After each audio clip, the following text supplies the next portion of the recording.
Fala, meu amigo rubro-negro, vamos para mais um corte aqui do nosso Flamengo. Vamos ver como a imprensa está reagindo a essa classificação, ao futebol apresentado pelo Flamengo. Deitou e rolou aí na semifinal da Libertadores. Vamos concretizar aí, se Deus quiser, campeão lá no dia 29 de outubro contra o Atlético Paranaense. Antes eu quero te convidar a se inscrever aqui no canal, a acionar o sino das notificações, deixar o seu like para eu continuar trazendo esses cortes aqui, trazendo o que é imprensa, o que está rolando, as notícias diárias do nosso Flamengo. Se inscreva, acione o sino e deixe o like. Vamos ver aqui um corte, os créditos da ESPN, o link está na descrição.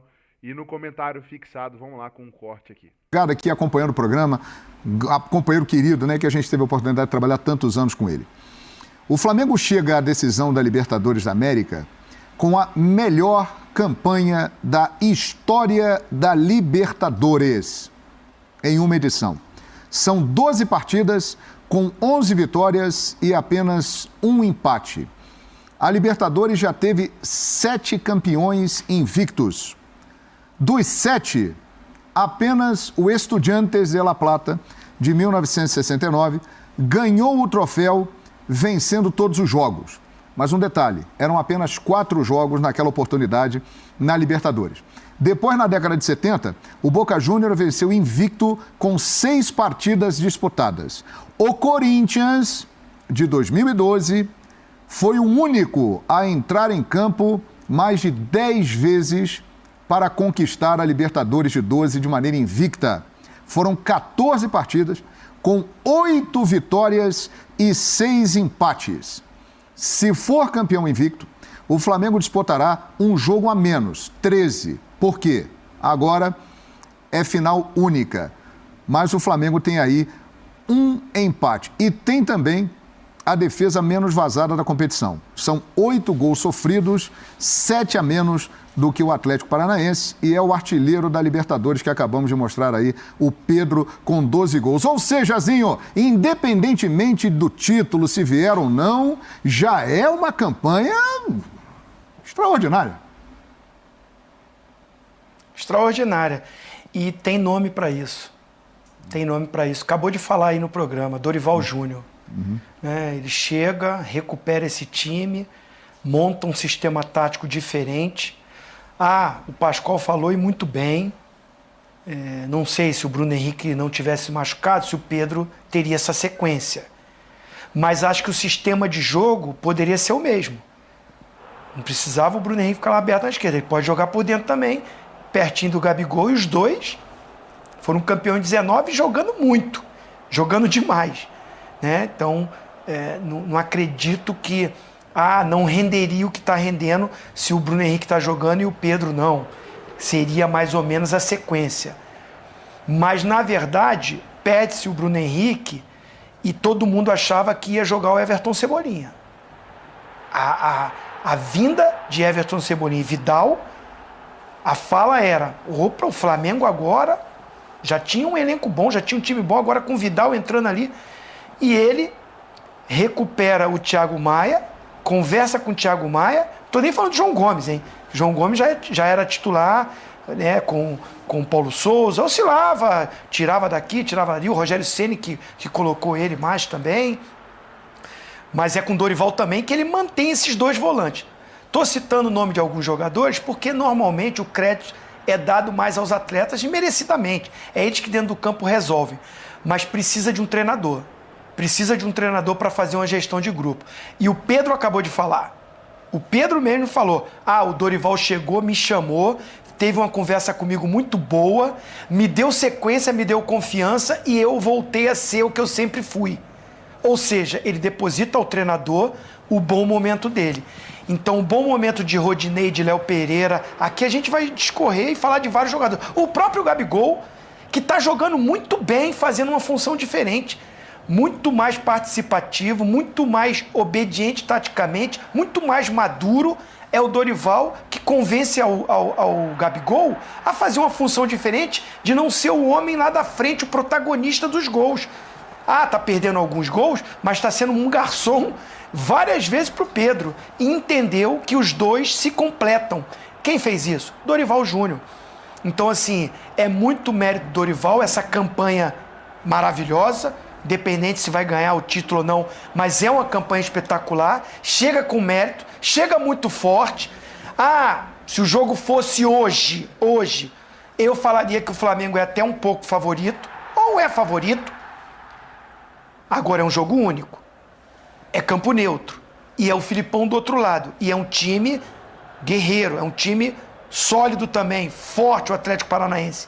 Mas tecnicamente o do Flamengo é melhor. Se fosse hoje, eu colocaria esse ligeiro favoritismo de um jogo único, a gente sabe que é muito taco a taco. Mas é muito... Se o Atlético Paranaense chega, muito mérito do Felipão, o Flamengo também chega e a gente tem que destacar o treinador brasileiro. 2 treinadores brasileiros comandando essas 2 equipes numa final de Libertadores. É muita visão de jogo do Zinho, porque ele destacou agora a nossa pauta que vai encerrar o programa. Vamos falar de Dorival e Felipão.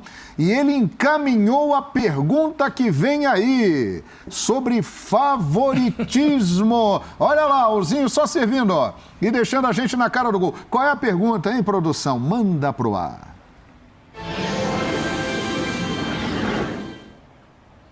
Ah, todos vão responder aqui. Qual o tamanho do favoritismo do Flamengo de 0 a 10?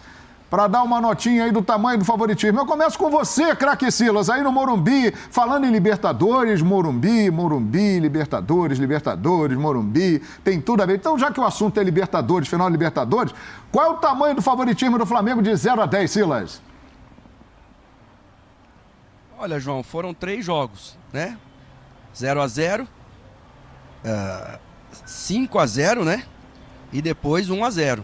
Então, obviamente, o favoritismo é do Flamengo, tá? Eu daria de 0 a 10, eu daria um 7 a favor do Flamengo. Agora, eu concordo também com o Zinho.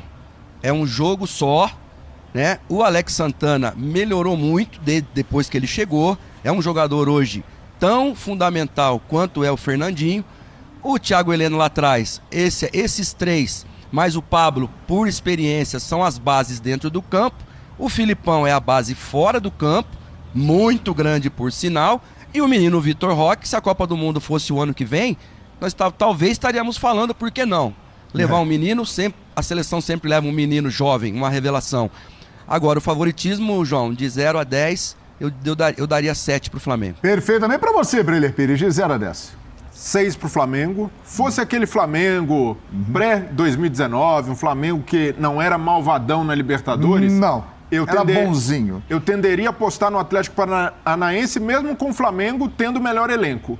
Hoje, como o Flamengo já tem essa casca em Libertadores, já viveu a cicatriz de perder uma final como perdeu para o Palmeiras, eu vejo o Flamengo muito fortalecido, mas considerando que um jogo só ajuda a equilibrar as coisas, eu vou num 6 pro Flamengo. 6 pro Flamengo. De 0 a 10, Pascoal. 60-40. 60-40. 6 a 4. Porque o time do Flamengo tem um elenco excepcional, jogadores excepcionais, mas um jogo só vira taco a taco. Sim, sem dúvida. Aí aquela disputa que a gente não sabe... Porque num jogo só, você pode ter um jogador expulso logo de cara. Um cara que é a estrela do seu time se machuca no começo da partida, ou no intervalo do jogo tem uma alteração surpreendente. Um gol no início do jogo. Um gol logo de cara. Tem muita coisa que pode surpreender numa decisão como essa. E isso iguala muito as coisas. Então eu acho 60-40 e eu não vou desqualificar. E outra coisa, hein? Tem 2 goleiros... Excelente. Puxa vida. Da mesma escola. O Santos é muito bom goleiro. Experiente, já está mais rodado e tal. É curioso isso. E o garoto Bento é o futuro para a seleção brasileira. Excelente. É mais um desses que vai jogar na seleção do Brasil. Aliás, são 2 goleiros que, com certeza, nos próximos tempos aí, embora o Santos tenha mais idade, podem estar na seleção brasileira e que vêm da mesma fábrica, né? Inclusive, curiosa a situação do Santos. Ele vai disputar uma final de Libertadores pelo Flamengo contra o Atlético Paranaense, time que o projetou, onde ele ganhou 2 Sul-Americanas, onde ele ganhou Copa do Brasil, onde ele foi decisivo para fazer o Atlético chegar a este patamar que se encontra agora. Então é realmente um personagem bem legal dessa final daqui a 51 dias. Que ansiedade, hein? Mas vai passar rápido. Ô Tetra, de 0 a 10, eu tô me sentindo o Raul Gil aqui, rapaz, apresentando o programa. De 0 a 10, anota, Tetra! Anota! Anota! Ontem eu entrevistei lá na Zona Mista o Santos, né? E eu perguntei até sobre isso, né? Porque é o ex-clube dele, né? Olha como é que o futebol é. E vai fazer a final agora, né? Ele pelo Flamengo contra o Atlético Paranaense. Aí o Diego Alves passou por trás e falou assim: isso, pergunta pro Homem Gelo. O apelido dele lá é o Homem Gelo, que é frio, né? O Santos. E ele foi muito feliz como ele falou. Olha, é um jogo único, eu tenho uma história lá, respeito muito, sou muito grato, mas agora eu visto a camisa do Flamengo. Mas é um jogo muito equilibrado, muito difícil. A gente conhece bem, sabe como foi para eliminar o Atlético Paranaense na Copa do Brasil. Cara, se pudesse picotar, eu até diminuiria esse negócio dos 60-40. Não sei se pode botar 55-45. Eu falei aqui, o elenco do Flamengo é melhor, tem mais opções, é até mais badalado. Claro, tem a maior torcida do Brasil. A audiência vai lá em cima quando se fala do Flamengo, porque é normal. E os secadores também secam muito mais o Flamengo do que as outras equipes. Tem essa coisa também, né?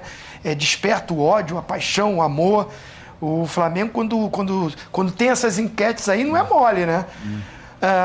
Mas, assim, é um jogo só. É jogo único. O Filipão é muito cascudo, né? Pode conquistar a sua terceira Libertadores, né? Ganhou no Grêmio, ganhou no Palmeiras, vai para mais uma final, tem jogadores experientes. A gente fala do elenco melhor do Flamengo, mas é um jogo só. Você precisa ter 11 muito bem, só pode substituir 5, né? Enfim, é muito como esses times vão chegar. Mas hoje, falando, eu colocaria aí, estaria como o Breyle, aí o Breyle falou 60, né? Isso. O Pascoal também. De repente, 55-45 para o Flamengo hoje, assim, pelo estilo de jogo. Perfeitamente. Você falou o que aí, Zinho? O Flamengo tem a maior torcida do Brasil, é isso? Disparado, né? A pesquisa falou isso. Não, é um equívoco da sua parte.